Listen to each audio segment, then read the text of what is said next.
तो अभी हमको टारगेट दिया है कि वंदे 2 अच्छी है, वंदे 3 उससे भी बेटर बनाओ। तो हम लोग लगे हुए अभी वंदे 3 के डिज़ाइन में। ये वंदे 3 की डिज़ाइन होगी, ये 200 kmph पे चलेगी और तब तक ट्रैक्स भी काफ़ी अपग्रेड हो गए होंगे। ट्रैक पे दो, एक तरफ से चेयरमैन साहब आ रहे थे, एक तरफ मैं बैठा था, सेम ट्रैक पे दोनों गाड़ियाँ आई। देखिए कवच अपने से रोकने की कोशिश कर रहा है। ड्राइवर साहब आप तो ब्रेक नहीं लगा रहे हैं। एग्जैक्टली 380 मीटर पे दोनों गाड़ियां एग्जैक्टली वहां पे रुकी। दुनिया में ऐसे ऐसे एग्जाम्पल्स हैं जिसमें 30 दिन के अंदर 5 मंजिल की बिल्डिंग खड़ी कर देते हैं। मतलब 15 घंटे के अंदर पूरा का पूरा रेलवे का स्टेशन एक जगह से दूसरी जगह शिफ्ट कर देते हैं। ऐसी टेक्नोलॉजी पूरी दुनिया में कुल मिला के सिर्फ 4 देशों के पास। आप ये येलो देख रहे हो, ये सारे प्लेटफॉर्म्स हैं, येलो प्लेटफॉर्म्स है और ये बीच में ट्रैक्स है। कंप्लीट मॉड्यूलर कंस्ट्रक्शन होगा। गुजरात में कोई स्टेशन है तो वहां खाखरा तो मिलना ही चाहिए ना स्टेशन पे, ना नहीं मिलना चाहिए थेपला भी मिलना चाहिए, फाफड़ा भी मिलना चाहिए।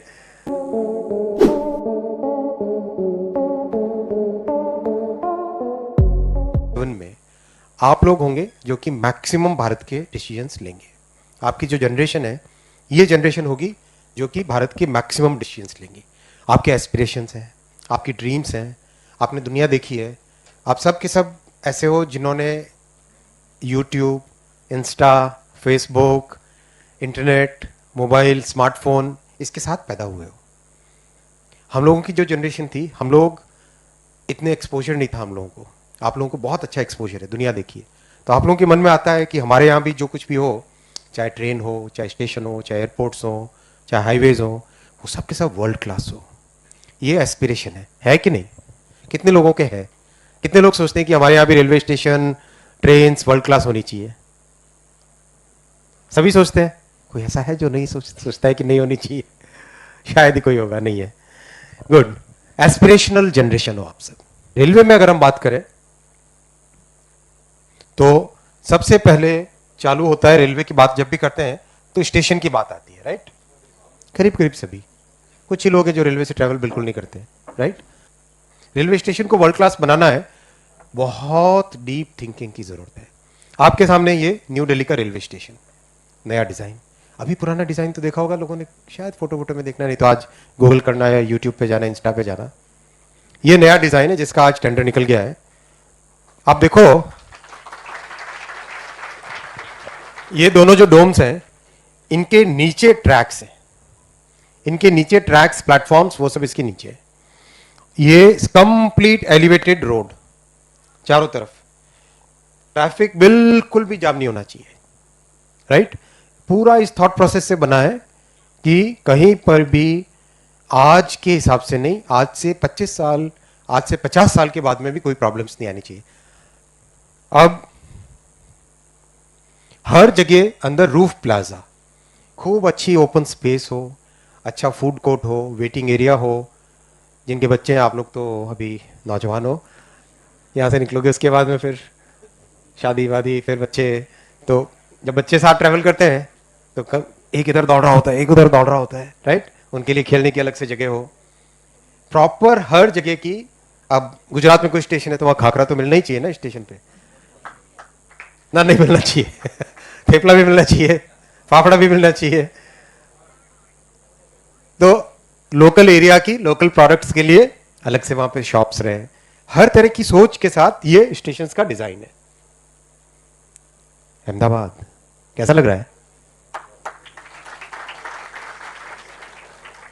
अच्छा लग रहा है? कितने लोगों को अच्छा लग रहा है? देखें, जिनको अच्छा नहीं लग रहा है देखें कौन है वो उसके पास वाले लोग उसको परेशान करने लग जाएंगे। गुड, सेम डिजाइन के प्रिंसिपल्स, प्लेटफॉर्म और ट्रैक्स के ऊपर एक रूफ प्लाजा, और रूफ प्लाजा ये आगे जाएंगे हम जब, ये कंस्ट्रक्शन टेक्नोलॉजी आ गई। अगर ये सारा हिस्सा इस तरफ का, राइट? और बाहर का एरिया जितना भी उसके ऊपर मल्टी स्टोरी कॉम्प्लेक्स, और चारों तरफ एलिवेटेड रोड, एक बिल्कुल पुल जैसे फ्लाईओवर होता है वैसा। इन सब में कंस्ट्रक्शन टेक्नोलॉजी पे बहुत फोकस दिया गया है, क्योंकि करीब करीब 2000 स्टेशन बनाने हैं, और अभी चालू कर रहे हैं अपन 200 स्टेशन से। सुबह तक 199 थे, वो बीच में आनंद वालों ने रोका और कहा कि हमारा भी करना है, तो फिर 199 प्लस 1 200 हो गए। आनंद स्टेशन भी ऐड हो गया इसमें। तो 200 स्टेशन अभी शुरू में ले रहे हैं, उसके बाद में और ये कंप्लीट करके और आगे जाएंगे। कंप्लीट नए तरीके से कंस्ट्रक्शन की टेक्नोलॉजी। कैसे? आप ये येलो देख रहे हो, ये सारे प्लेटफॉर्म्स हैं, येलो प्लेटफॉर्म्स है और ये बीच में ट्रैक्स है। कंप्लीट मॉड्यूलर कंस्ट्रक्शन होगा। स्ट्रक्चरल फाइबर्स लेके, स्ट्रक्चरल एलिमेंट्स लेके प्लेटफॉर्म के ऊपर पिलर्स लगाए, उनके ऊपर एक रूफ बनाई, एलिवेटेड रोड बनाई चारों तरफ, एक और लेवल रूफ का, उसके ऊपर और उन्हीं पिलर्स को ऊपर लेते आए और कंप्लीट फाइनल रूफ, और चारों तरफ बड़े मल्टीमोडल कॉम्प्लेक्स। करेक्ट? ये कंस्ट्रक्शन टेक्नोलॉजी जब आती है, आपने वीडियो में देखा होगा कई बार, अगर जिनको इंटरेस्ट है थोड़ा सा इंजीनियरिंग का, कंस्ट्रक्शन का, वो लोग वीडियो देखना। दुनिया में ऐसे ऐसे एग्जाम्पल्स हैं जिसमें 30 दिन के अंदर 5 मंजिल की बिल्डिंग खड़ी कर देते हैं। मतलब 15 घंटे के अंदर पूरा का पूरा रेलवे का स्टेशन एक जगह से दूसरी जगह शिफ्ट कर देते हैं। टोक्यो रेलवे स्टेशन आपने नाम सुना होगा। टोक्यो में, जापान में बहुत अर्थक्वेक्स आते हैं। अर्थक्वेक्स के कारण जो प्रॉब्लम आ रही थी, उस प्रॉब्लम को सॉल्व करने के लिए क्या किया उन्होंने? Can you imagine?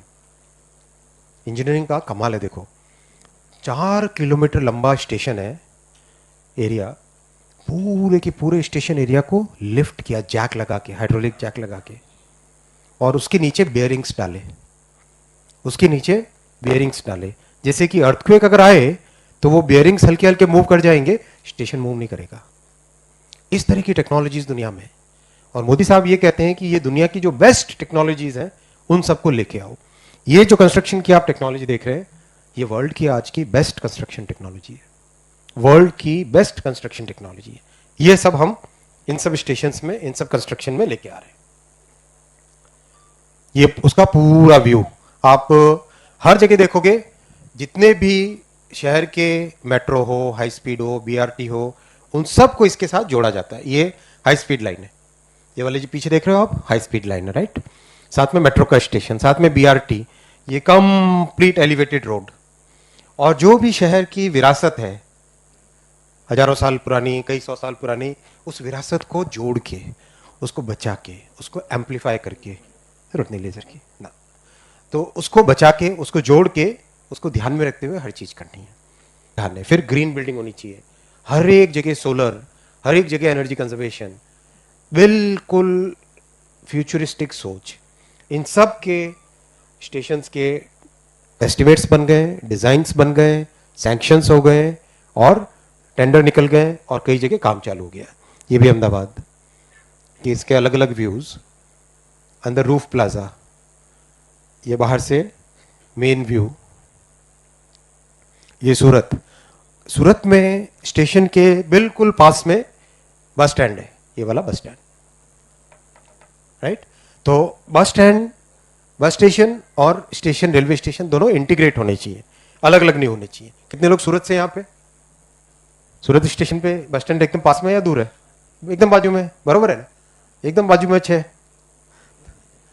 केम छो? खूब मजामा ना, थोड़ा सा मजामा। गुड सार। तो ये कैसा लगा? अच्छा है, खूब सरस छे, एकदम सरस छे। देखो ये पूरी की पूरी एलिवेटेड रोड। लोग कहते थे कि कब बनेगा, कब बनेगा। ऑलरेडी कॉन्ट्रैक्टर ने मोबिलाइजेशन चालू कर दिया है, राइट? 10-15 दिन पहले कॉन्ट्रैक्ट अवार्ड हुआ था, करीब करीब 6-7 महीने पहले डिजाइन अप्रूव हुई थी, टेंडर हुआ, टेंडर के बाद में अप्रूवल हुआ, अप्रूवल होकर अब इस पे काम चालू हो गया है। तो अगेन सेम एलिमेंट्स, ये कंप्लीट रूफ प्लाजा बन रहा है पटरियों के ऊपर, पटरियों के बाहर वाला एरिया है, इसमें multi modal high rise building और चारों तरफ एलिवेटेड रोड। करेक्ट? ये चीज सब जगह हर एक स्टेशन पे बनेगी, सब में रूफ प्लाजा, अच्छे से बड़ा वेटिंग एरिया, जितने भी एलिमेंट्स हैं आसपास सब इंटीग्रेट होना चाहिए। अब छोटा स्टेशन लो, उधना, उधना में भी वो कि वो एलिमेंट सब जगह रूफ प्लाजा। और ये सोमनाथ, सोमनाथ की साइड से कौन आता है इधर? है कोई? सोमनाथ की साइड से, वेरावल, सोमनाथ, उस तरफ से आप हो, राइट? कितनी सुंदर जगह, राइट। इतना सोच समझ के बिल्कुल मंदिर वाले तरीके से स्टेशन का डिजाइन किया, ये सोमनाथ का मंदिर।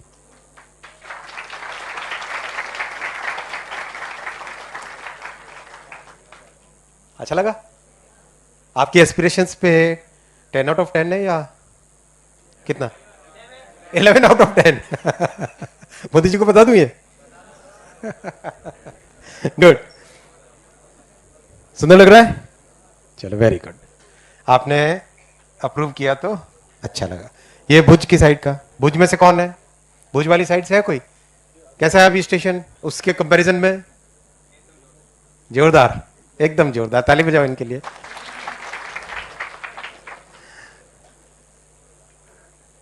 इसमें भी रूफ प्लाजा, मैं क्यों बता रहा हूं ये, कि चाहे स्टेशन अहमदाबाद का हो, दिल्ली का हो, सूरत का हो, भुज का हो, जालना का हो, फालना का हो, कहीं का भी हो, छोटे से छोटा स्टेशन हो उसको वर्ल्ड क्लास बनाना है। डिफरेंस नहीं करना है कि बड़े स्टेशन पे सारी फैसिलिटी, छोटे स्टेशन पे नहीं, वैसा नहीं है। मोदी जी ने बहुत स्पष्ट बोला है, पीएम साहब ने बहुत स्पष्ट बोला है कि चाहे जो स्टेशन बनाओ उसको वर्ल्ड क्लास ही बनाना है। टाइम लगेगा, बहुत आसान है फ्री ये सब कह के एकदम कुछ टाइम के लिए रिलीफ दे देना, लेकिन बहुत मेहनत लगती है। एक दम लगा के मेहनत करके ऐसा फाउंडेशन बनाओ जो कई कई वर्षों तक लोगों को बेनिफिट देता रहे। ये हमें याद रखना है, इजी या मेहनत करके सस्टेनेबल। दुनिया में बहुत सारे देशों ने इजी मनी वाली बात की और उनकी हालत आज कैसी है। आप लोग सब एजुकेटेड बच्चे हो, नौजवान हो, छात्र हो, आप समझते हो इन चीज़ों को। आप देखना आज कुछ कई देश हैं, यूके, उसकी हालत कैसी हो रही है, राइट। पास में श्रीलंका, कैसी हालत हो रही है। और जो मजबूती से सोच समझ के आगे बढ़ रहे हैं वो लोग किस पोजीशन में, ये आप खुद जजमेंट करना, क्योंकि आपकी जनरेशन का प्रश्न है ये प्रश्न केवल हम लोगों का नहीं है, ये प्रश्न है कि आप लोगों की जनरेशन को किस तरह का भविष्य चाहिए, किस तरह का भारत चाहिए, किस तरह की आपकी एम्प्लॉयबिलिटी होगी, किस तरह की अपॉर्चुनिटीज आपको मिलेगी, उसका प्रश्न है ये। आपके सामने रिपोर्ट कार्ड रखना बहुत जरूरी है। पीएम साहब ने 199 बोला, अब 200 हो गए आज, उसमें से 134 के मास्टर प्लान बन गए करीब करीब। 65 के कंप्लीट डिजाइन अप्रूवल में केवल आर्किटेक्चरल चीज देखने की बात नहीं होती, उसका अंदर से किस तरह का स्ट्रक्चर का डिजाइन है, किस तरह की रूफ प्लाजा बनेगी, किस तरह का आगे ट्रैफिक का डिजाइन है। जो सिविल इंजीनियरिंग पढ़ रहे हैं यहाँ पे, सिविल इंजीनियरिंग वाले हैं कोई? आप, राइट। सिविल में कितना कॉम्प्लेक्सिटी के साथ देखना पड़ता है सारी चीजें, कंप्लीट एस्टिमेट बनाना, कंप्लीट उसका प्लान बनाना, तो वो सब डिजाइन 65 के डिजाइन अप्रूव हो गए, 47 के टेंडर्स हो गए और 34 स्टेशंस पे आज काम चल रहा है।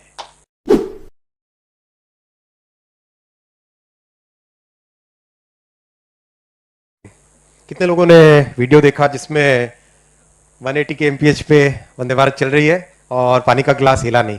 कितने लोगों ने देखा? जिन्होंने नहीं देखा वो आज ही इंस्टा पे, रील्स पे जाके देख लेना। क्या पसंद है आजकल, फेसबुक ज्यादा पसंद है या इंस्टा ज्यादा पसंद है? इंस्टा ही पसंद है, एकदम क्लियर, 100%। इंस्टा पे रील्स पे जाके देखना या यूट्यूब पे शॉर्ट्स में देखना, वो वीडियो जिन्होंने नहीं देखा पक्का देखना। जब पीएम साहब ने 14 में जिम्मेदारी संभाली देश की, 15 में उन्होंने कहा कि देश के लिए एक वर्ल्ड क्लास ट्रेन होनी चाहिए। पुराने जमाने की ट्रेन्स थी, उनका समय हुआ, उन्होंने अपनी सर्विस की, लेकिन अब आगे की जनरेशन के लिए वर्ल्ड क्लास ट्रेन होनी चाहिए। तो पहले इंजीनियर सब टिके वर्ल्ड क्लास बने, जाओ भाई यूरोप जाओ, जापान जाओ, वहाँ जा जाके इंपोर्ट करते। मोदी जी ने कहा नहीं, इंपोर्ट नहीं चलेगा। लोग सोचे क्या मतलब है इंपोर्ट नहीं चलेगा, रेलवे के इंजीनियर्स तो आदत रहती थी एक। मोदी साहब ने कहा नहीं, इंपोर्ट तो नहीं चलेगा। फिर पीएम साहब ने कहा कि आपको खुद को डिजाइन करना पड़ेगा। डिजाइन कर रहे हैं वर्ल्ड क्लास ट्रेन, अरे बहुत मुश्किल काम है ये तो। सोचा कि कैसे करेंगे, लेकिन देखो देश के इंजीनियर्स पे, देश के टैलेंट पे जब प्रधानमंत्री जी ने चैलेंज दिया और विश्वास दिया और कॉन्फिडेंस दिया, तो वर्ल्ड क्लास ट्रेन एक्चुअली हमारे इंजीनियर्स ने डिजाइन करके दिखाई। 2019 में पहली 2 ट्रेन पीएम साहब ने लॉन्च की। अब तक वो ट्रेन 18 लाख किलोमीटर चल चुकी है। 18 लाख किलोमीटर। अगर सारी दुनिया की परिक्रमा करो, चारों तरफ घूम लो दुनिया के, तो 45 टाइम्स चारों तरफ घूम चुकी है, इतनी चली है। देखो इंजीनियरिंग में क्या होता है, कुछ भी काम करो तो जो मॉडल बनाते हैं या जो पहली चीज बनाते हैं उसको टेस्ट करना होता है, उसको चला के देखना होता है, उसमें क्या प्रॉब्लम्स आएगी वो समझना होता है, फिर समझ के फिर उसके हिसाब से उसमें इंप्रूवमेंट्स करने होते हैं, राइट। ये होता है ना इंजीनियरिंग का आइटरेशन, जो हम क्लोज लूप बोलते हैं। देखा, टेस्ट किया, फीडबैक आया, ठीक है चलो ठीक है, खराब है चलो चेंज करो, ऐसा होता कि नहीं, राइट। इंजीनियरिंग में हम पढ़ते हैं ये चीज।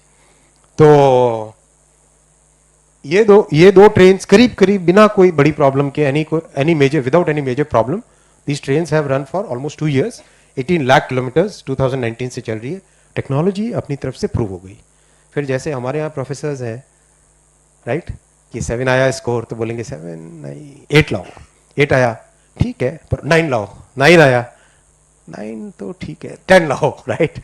ऐसे ही हमारे पीएम साहब भी अच्छी बनाई है और अच्छी बनाओ और अच्छी बनाओ, हमेशा आगे से आगे की सोचते हैं, हमेशा हमको कहते हैं कि नहीं और बेटर करो और बेटर करो और बेटर करो। तो फिर हम लोगों ने वापस लग पड़े, हम लोग पूरी टीम लगी और वंदे भारत 2 बनाई। वंदे भारत 1 160 kmph थी, वंदे भारत 2 180 kmph की स्पीड। अभी हमारे ट्रैक्स में काफ़ी चेंजेस करने हैं, पटरियां अभी भी 130 kmph के हिसाब से डिजाइंड है, तो उसमें भी बहुत सारे इंप्रूवमेंट्स अभी करने हैं। आगामी 2-3 सालों में कई इसमें चेंजेस करेंगे। ऊपर कोच होता है, उसकी बॉडी होती है, और नीचे होती है बोगी, राइट। बोगी सबसे इंपॉर्टेंट सिस्टम होता है, ये कंप्लीट बहुत ही इसमें बारीकी से काम करना होता है। इसके अंदर एयर स्प्रिंग लगाई है इस बार। एयर स्प्रिंग से जितने भी ट्रेन में झटके लगते थे वो प्रैक्टिकली फिनिश हो गए।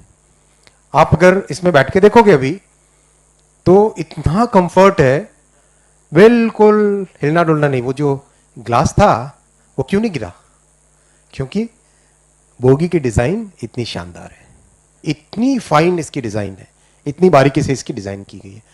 और दोस्तों मैं आपको बताऊं, सारी दुनिया आज इसको वॉच कर रही है। वो पानी की ग्लास तो नहीं हिली, लेकिन सारी दुनिया हिल गई। सारी दुनिया इस ट्रेन को नोटिस कर रही है, और ऐसी जब 20-40 ट्रेन चल जाएंगी तो सारी दुनिया को हिंदुस्तान से ही सप्लाई होगी।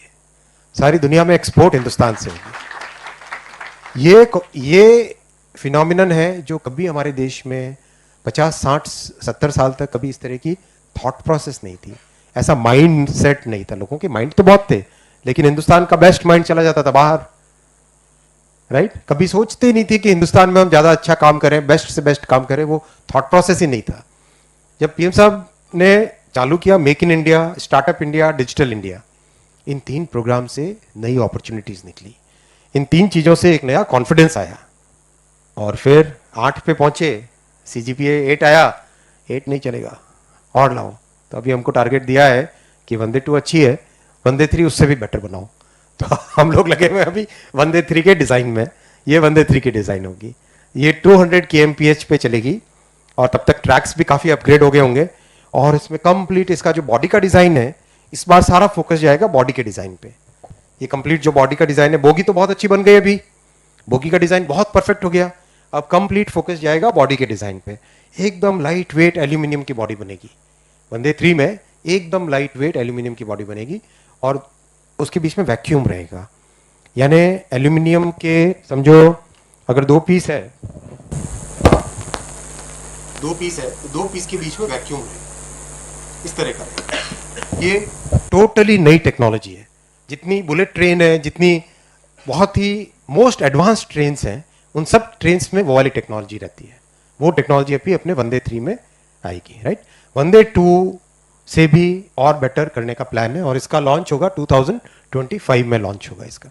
अभी डिजाइन वर्क चल रहा है, बहुत कॉम्प्लेक्स डिजाइन होती है इसकी, एक एक कंपोनेंट, एक एक सिस्टम, सबका आपस में इंटीग्रेशन बहुत सोच समझ के करना पड़ता है, राइट, क्योंकि ह्यूमन सेफ्टी से एसोसिएटेड है।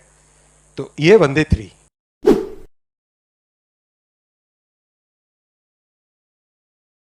अभी कवच, कवच का नाम किसने सुना, नाम सुना, वीडियो देखा जिसमें आपने सुना, क्या नाम आपका, शुभम, क्या है कवच, एक्सीलेंट, वेरी गुड, शुभम के लिए ताली बजाओ यार। एक ही ट्रैक पे अगर 2 गाड़ी आ रही है तो वो टकरानी नहीं चाहिए, राइट। ये टेक्नोलॉजी बनाई रेलवे के इंजीनियर्स ने, इसका नाम है कवच। और अब एज वी स्पीक 3000 किलोमीटर्स पे इसके टेंडर हो चुके हैं और इंस्टॉलेशन चालू हो रहा है। बहुत ही इंटरेस्टिंग टेक्नोलॉजी है। ट्रेन के चारों तरफ एक तरीके से सेफ्टी का एनवेलप बना लेती है, और दो ट्रेन अगर एक साथ आती है तो 380 मीटर पे ऑटोमेटिकली ब्रेक लग जाता है। तो इसकी टेस्टिंग के लिए, मैं तो इंजीनियर हूं, तो मुझे लगता है कि इंजीनियरिंग को तो एक रहता है ना कीड़ा तो रहता है कि खुद टेस्ट करनी चाहिए। तो टेस्टिंग के लिए गए सिकंदराबाद। तो जाओ, पूरे रास्ते में जनरल मैनेजर साहब बोलते रहे कि साहब आप मत चढ़ो इसमें गाड़ी में, आप मत जाओ, मैंने हम कर लेंगे ना टेस्टिंग। मैंने कहा चक्कर क्या है, क्यों मना कर रहे हैं, बार बार बार बार बार बार मना कर रहे हैं, नहीं नहीं सर आप मत जाओ ना, आप मत बैठो, हम कर लेंगे टेस्टिंग। तो फिर हमने कहा ठीक है, एक तरफ मैं बैठूंगा, दूसरी ट्रेन में बैठेंगे हमारे रेलवे बोर्ड के चेयरमैन साहब। अगर दूसरी तरफ मंत्री बैठे होते दूसरे, तो एक ही बार में। लेकिन बहुत सक्सेसफुल टेस्ट हुआ। ये देखो चलेगी है। सेम ट्रैक पे दो, एक तरफ से चेयरमैन साहब आ रहे थे, एक तरफ मैं बैठा था, सेम ट्रैक पे दोनों गाड़ियां आई। देखिए कवच अपने से रोकने की कोशिश कर रहा है। ड्राइवर साहब आप तो ब्रेक नहीं लगा रहे हैं। एग्जैक्टली 380 मीटर पे दोनों गाड़ियां एग्जैक्टली वहां पे रुक गई। What an experience it was, I cannot share it with you.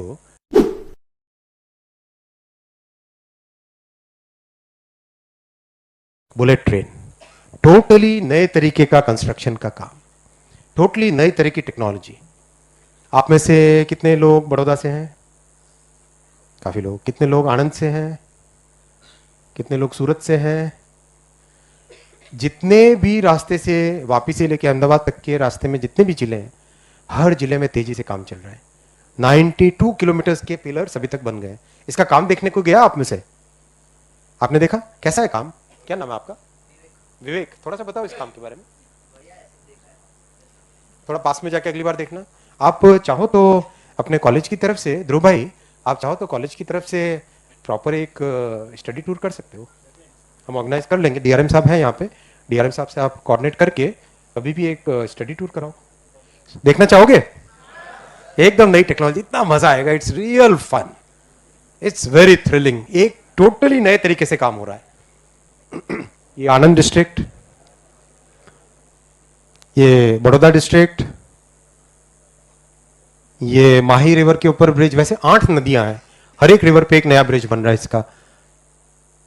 ये फुल स्पैन कास्टिंग यार्ड, जितनी बड़ी बड़ी मशीनें आप देख रहे हो ना, सारी मशीनें पहले तो बाहर से लाए और फिर अपना दिमाग लगा के हिंदुस्तान में बनाई, सारी की सारी मशीनें। ये फुल स्पैन 40 मीटर का गर्डर बन रहा है, ये कंप्लीट यहां से यहां तक 40 मीटर्स, 40 मीटर्स यानी 130 फुट के आसपास, राइट। ये जो पिलर्स देखे आपने, ये दो पिलर्स के बीच में एक गर्डर लगेगा, बराबर है। इन दो पिलर्स के ऊपर एक गर्डर लगेगा, उस गर्डर के ऊपर पटरी बनेगी, उस पटरी के ऊपर ट्रेन दौड़ेगी। ये टेक्नोलॉजी है, राइट।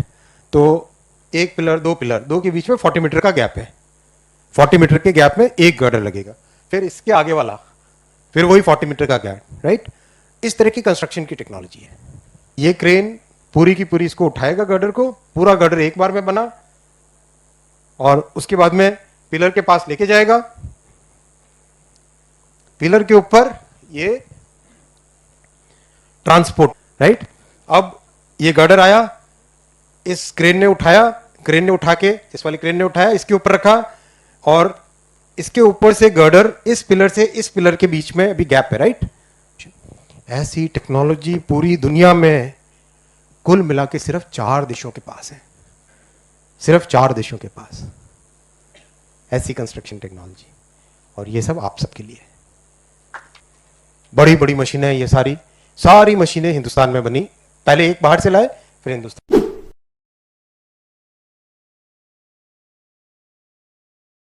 में। अब मैं आता हूं ट्रेन से दूसरी जगह, सेमीकंडक्टर पे। सेमीकंडक्टर आप सबने देखा होगा, नहीं देखा तो आज मैं आपके लिए सेमीकंडक्टर के वेफर लेके आया। बालाजी के वेफर खाए हैं? वैसे ही ये भी वेफर है, सेमीकंडक्टर का वेफर है, राइट। इसमें चिप्स बनती हैं, आलू की चिप्स नहीं, सेमीकंडक्टर की चिप्स। हर एक चीज आप जानते हो, आप सब मेरे से ज़्यादा एजुकेटेड हो, हर एक चीज में आजकल सेमीकंडक्टर की चिप्स लगती है, चाहे वो मोबाइल फ़ोन हो, ट्रेन हो, मिसाइल हो, घर में एयर कंडीशनर हो, कोई भी चीज़ हो। ये कैमरा आपके सामने जो खड़ा है, ये मेरे हाथ में माइक है, हर एक चीज़ में, ऑटोमोबाइल में, कार में, स्कूटर में, हर चीज़ में सेमीकंडक्टर की चिप्स लगती है, राइट। सेमीकंडक्टर हिंदुस्तान में बने, ये देश का बहुत वर्षों से ड्रीम था। 30-40 वर्षों से कोशिश कर रहे हैं कि सेमीकंडक्टर हिंदुस्तान में बने।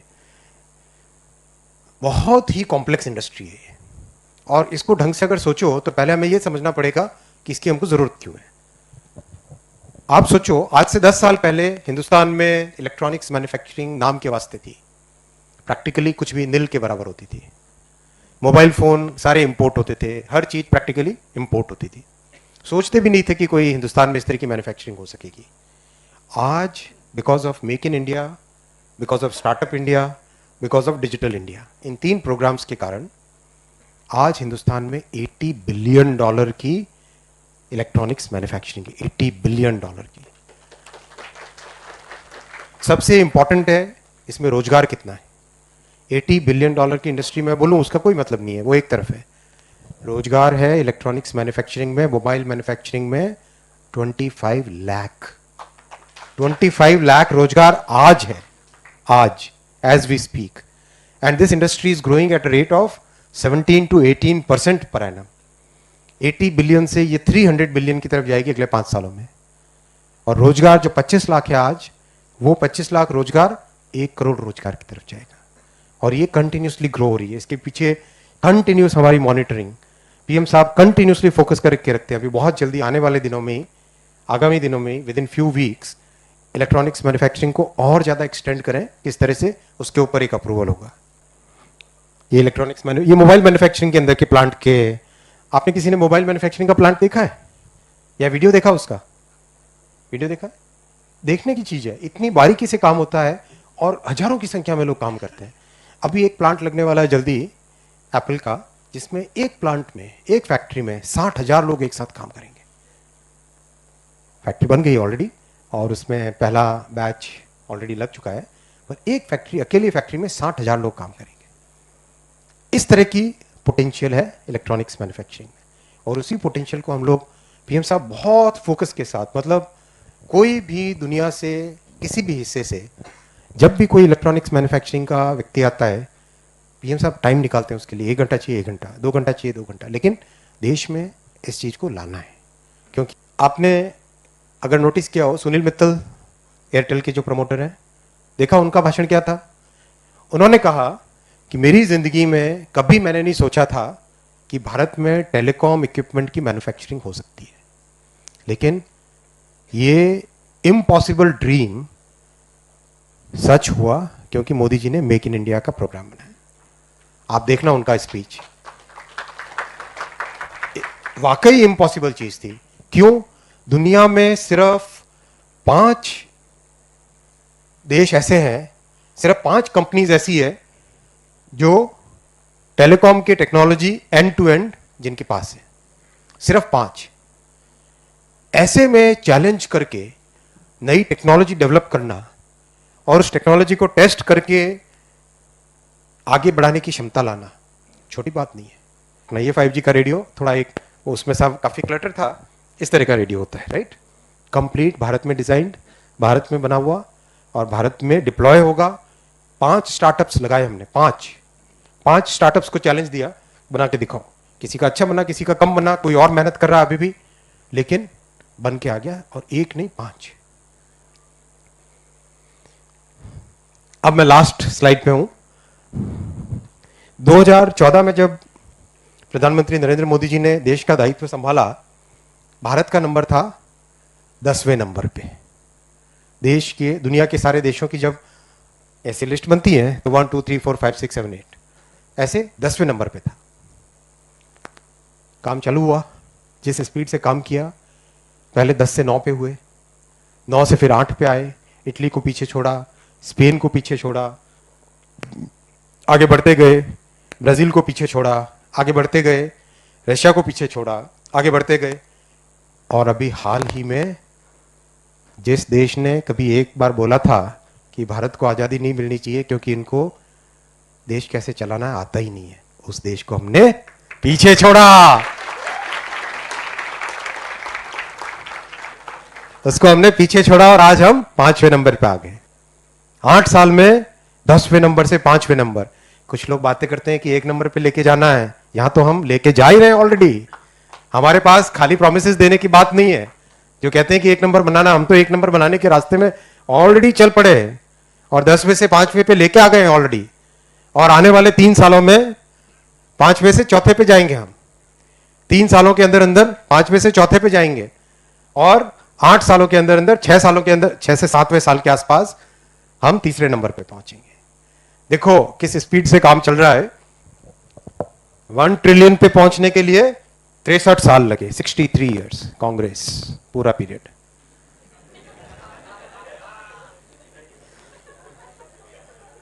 दो 2010 से 17, 7 साल में 2 ट्रिलियन, 3 साल में 3 ट्रिलियन।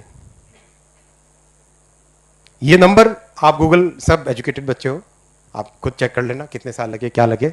IMF की वेबसाइट होती है, वर्ल्ड बैंक की वेबसाइट होती है, उस पर सारा डेटा मिल जाएगा, राइट। ये जर्नी है, इस स्पीड से काम कर रहे हैं और कोई रोक नहीं सकता हमको आगे 8 साल के अंदर अंदर 3रे नंबर पे पहुंचने पे। कोई रोक नहीं सकता और उसके आगे जाना है, रुकना नहीं है, रुकना नहीं है। जब तक आप लोग डिसीजन मेकर्स बनोगे तब तक हिंदुस्तान एक विकसित देश बन के निकलेगा। रेडी हो? अपना भविष्य अपने हाथ में लेके रखना है।